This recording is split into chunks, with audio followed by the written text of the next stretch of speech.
Mata adalah panglima hati. Segala yang kita kerjakan adalah wujud misteri yang bergejolak dalam hati.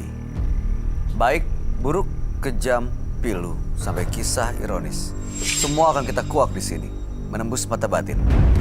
Di bulan baik ini kami akan menghadirkan orang-orang yang masih memiliki masalah atau konflik dalam hidupnya dan belum terselesaikan hingga detik ini. Malam hari ini, bintang tamu yang juga sudah hadir di samping saya adalah seorang artis cantik yang kabarnya juga pernah konflik dengan keluarganya sendiri. Tiara Bahar, selamat malam. Malam, Kak. Benar kamu pernah punya konflik di keluarga? Iya, benar. Benar. Seperti apa ceritanya, Tiara? Jadi waktu tahun kurang lebih sih 2013 atau 2014. Waktu itu kita posisinya lagi nyanyi gitu ya di suatu acara. Dia nitipin handphonenya yang mati ke aku. Aku cas pakai powerbank gitu kan, milik abangnya dia. Terus abis itu nggak lama abangnya dia mau ngambil powerbank itu. Aku cari handphone dan powerbank itu nggak ada di tas aku gitu. Terus aku tanya ke dia, ini powerbank ini mana gitu, aku gituin kan.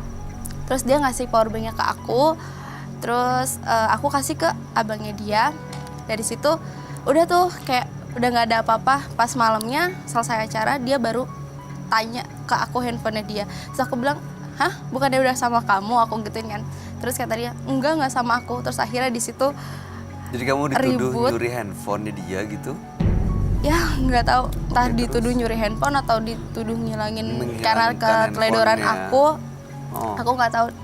Dan dari situ sebenarnya dia tuh udah sering banget nyalahin aku, cuman kayak aku diem aja gitu karena menurut aku umur aku lebih muda daripada dia gitu. Jadi ya udahlah gitu. Aku orangnya kayak ya udahlah gitu kan. Terus pada saat itu aku bener-bener kayak, kok gini sih, lo tuh saudara gue, lo nuduh gue dengan kayak hal kayak gitu loh. Barang itu bisa dibeli, aku bilang, gue bisa ganti barang lo, kenapa lo harus nuduh gue gitu. Padahal bukan kesalahan aku posisinya gitu. Dari situ aku setahun lebih nggak ngomong sama dia. Tapi sekarang kondisinya gimana? Sekarang kondisinya alhamdulillah sih udah baik-baik aja. Udah baik-baik aja. Tapi ya gitu, nggak bisa kayak biasa, maksudnya kayak ngobrol ya udah seadanya aja gitu. Waktu itu begitu baik lagi tuh gara-gara apa? Gara-gara aku mau bikin grup Putri Bahar waktu itu. Jadi Oh. kayak aku ya udahlah ikhlas aja. Akhirnya sama-sama mengikhlaskan, gak Ya. membahas lagi. Terus tapi memang hubungannya tidak seperti sebelumnya jadinya. Ya jadi gitu. Mudah-mudahan tetap baik-baik aja ya ke depannya ya Tiara ya. Amin. Kita amin, segera amin. ketemu dengan partisipan kita yang pertama. Oke. Berikut ini akan hadir seorang wanita yang merasa hidupnya tertekan karena konflik orang tuanya sendiri yang penuh dengan kekerasan. Malam hari ini kami akan panggil dia dengan nama samaran. Kami persilahkan Devi.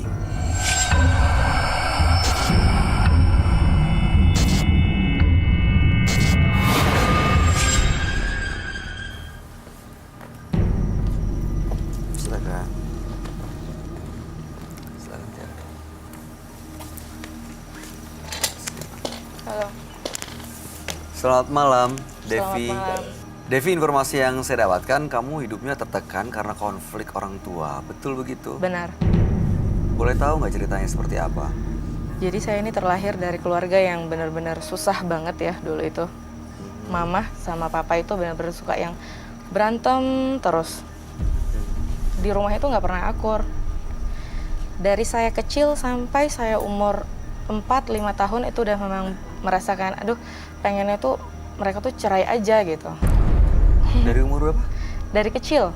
Kok kenapa begitu? Dari kecil tuh pengennya udah, mama. Iya, aduh. kenapa pengen mereka pisah? Karena emang mama tuh disiksa gitu. KDRT. Iya, KDRT lebih tepatnya. Kan kamu ngelihat, Ngelihat dengan kamu mata. nggak pernah kena kan, nggak pernah jadi korban. Aku juga pernah kena pukul. Terus dia melakukan papa kamu sendiri. Iya. Setelah itu apa lagi? Dia nggak pernah, ya istilahnya tuh nggak pernah kayak menafkahi kita. Dia nggak pernah mau tanggung jawab sama kita. Jadi mama aku tuh benar-benar yang kayak mati-matian cari uang. Jadi yang Sampai kerjain aku umur 10 tahun itu juga ikutan bantu cari uang buat mamaku. anak 10 tahun udah bekerja. Iya. Apa kerjaannya? Dulu jual sayur keliling kan? Oh, kamu ikut Iya, keliling? keliling juga bantu mama. Di mana waktu itu? Posisinya waktu itu kita tinggal di kampung. Dan mama waktu itu memang kerjanya ya berjualan ke sayur. Iya, Dan kamu ikut bantu. iya. Papa kerja juga, ayah kerja juga. Gak ada kerjanya. Jadi yang kerja ibu kamu sampai sekarang. Kebetulan sekarang itu ayah itu udah meninggal. Ayah sudah meninggal. Tapi dari kecil waktu aku umur 5 tahunan, mamaku tuh melahirkan. Aku punya adik. Cuman 2 kali mama aku melahirkan adik aku tuh, aku dari lahir juga nggak pernah lihat gitu. Kenapa? Nggak tahu dikemanain sama ayah aku tuh. Maksudnya dibawa pergi sama ayah Iya. kamu gitu? Kemana? Nggak tahu. Makanya di sini aku mau tanya gitu sama Kak Roy. Adik-adik aku tuh ada di mana gitu. Karena mama aku sampai sekarang itu kayak orang stres. Bertanya-tanya di mana anak aku gitu. Kamu manggilnya apa? Ibu? Mama? Mama Mama? Mama ikut hari ini? ikut. Nemenin? Dan karena kan emang papa aku ini deketnya sama om aku. Dia udah lama meninggal? Beliau udah lama? Ayah? Lumayan. Sudah sekitar umur aku 13 tahun ya. Meninggal dunia sejak saat itu. Oke, mudah-mudahan malam hari ini harapan kamu yang ingin ketemu dua adik kamu bisa terwujud, bisa dapat paling nggak bayangan atau gambaran di mana posisinya, ya, supaya kamu juga bisa ketemu dengan adik-adik kamu seperti harapan kamu tadi yang kamu sampaikan. Ada lagi harapan lain? Itu saja harapan. Dan aku pengen tahu juga, karena kan dari dulu dikasarin gitu kan. Papa aku ini juga kayak nggak menganggap aku tuh anaknya. Jadi aku bertanya-tanya juga, aku ini anak kandungkah atau bukankah gitu. Oh, kenapa pikir gitu ya? Nggak tahu. Ya udah, mudah-mudahan kita bisa dapat Bukan jawabannya ya. bukan bermaksud untuk jadi anak durhaka sih. Cuman ya itulah namanya manusia juga kan, pengen tahu aja gitu. Oke, baik. Kalau begitu kami akan ajak kamu, Devi, untuk langsung ketemu dengan sahabat kami ya. Dia adalah seorang indigo, kami persilahkan Roy Kiyoshi. Sebelumnya, tim Mata Batin sudah memberikan tanggal lahir dan nomor rumah partisipan kepada Roy Kiyoshi. Dengan mata batinnya, Roy akan membaca berdasarkan angka yang kami berikan.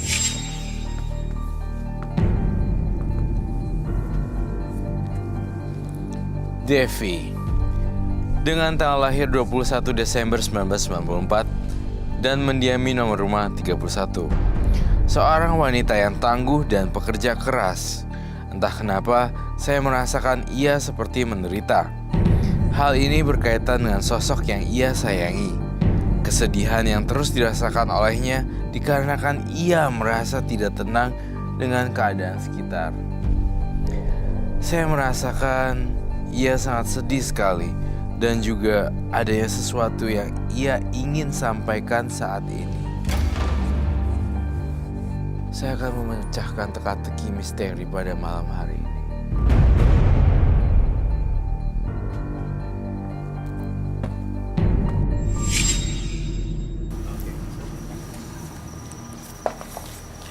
Selamat malam. Selamat malam, Roy.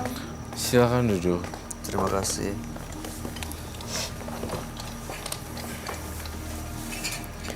Mbak Devi, Iya. lahir tanggal 21 bulan 12 1994 dan nomor rumah 31.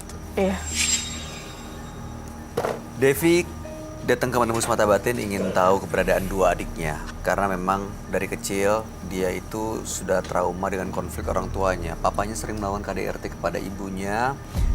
Ibunya ya sedikit ada nggak stabil jiwanya sekarang. Waktu itu bapaknya nggak bekerja, ibunya yang bekerja. Devi juga ikut membantu sejak usia 10 tahun. Dan sampai sekarang dia masih tinggal dengan ibunya, sementara papanya sudah meninggal dunia waktu Devi umur 13 tahun ya. Dan ada pertanyaan lain yang sebenarnya dia ingin tahu dari malam hari ini adalah dia ini apakah anak kandung dari ibu bapaknya? Gimana Roy tanggapan kamu? Nama ibu kandung dan bapak kandungnya siapa ya? Nama asli ibunya Ya, nanti kita ganti dengan nama samaran. Oke, nama bapaknya Kamu perlu tanggal lahirnya nggak, Roy? Saya butuh tanggal lahirnya. Tak hafal tanggal lahir. hafal. Ibu tanggal berapa? Tanggal 29 Mm-mm. Januari 1964. Bapak 29 Februari 1959.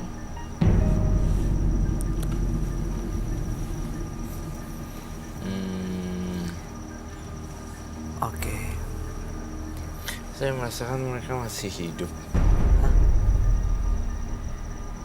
Tapi katanya bapaknya sudah meninggal. Oh ya, dengar dari mana?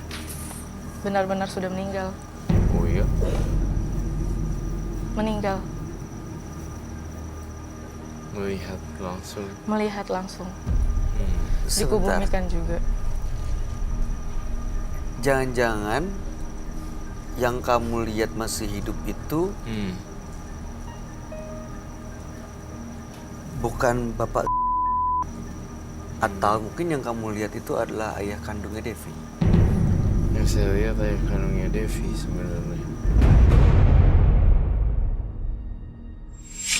Jadi yang meninggal itu Sebenarnya Devi nggak tahu ya teka-teki misteri ini. Nggak tahu. Kakaknya mau cari tahu di sini. Kamu nganggap kak ayah kandungnya sudah meninggal dan dia Memang lihat- sudah meninggal. Memang sudah meninggal kan? waktu itu meninggalnya kenapa ya? Memang sakit. Sakit apa?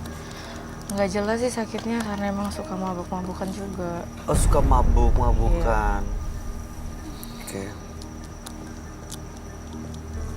Dan Yang saya lihat masih hidup, jangan-jangan ada misteri yang lain ya? iya. Iya, Tapi kamu lihat ayah ibunya masih ada sebenarnya. ayah ibu ini yang udah meninggal itu. Mm-mm. Oke.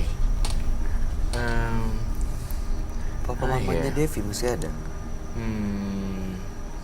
Saya sih melihatnya masih ada gambaran seperti itu, tapi nanti kita akan lihat lebih lanjut. Kalau ibunya juga sudah meninggal, Ibu masih ada. ibu masih ada.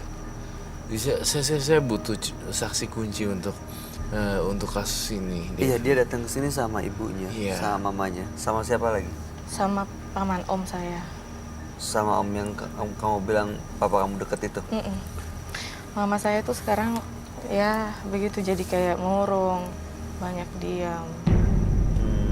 Harus didampingin terus. Iya. Oke. Kalau kita ajak mereka berdua masuk dalam studio di meja ini gimana? Boleh sih. Nggak apa-apa. Tapi mungkin nanti mama saya lebih banyak.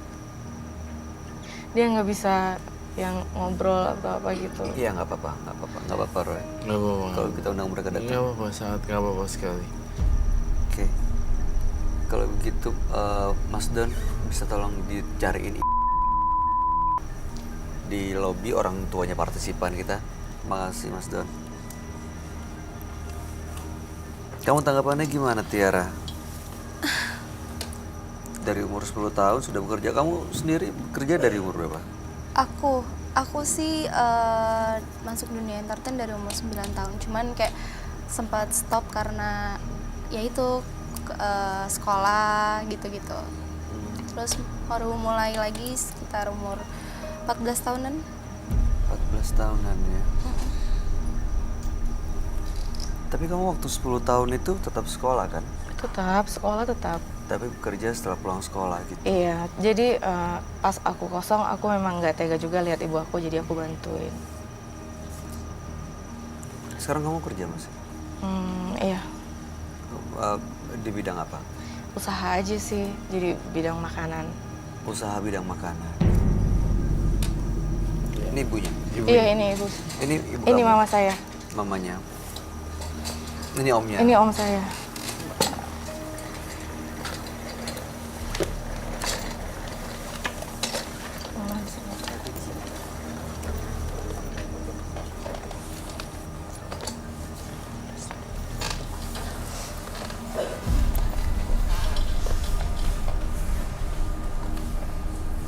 Selamat malam Ibu.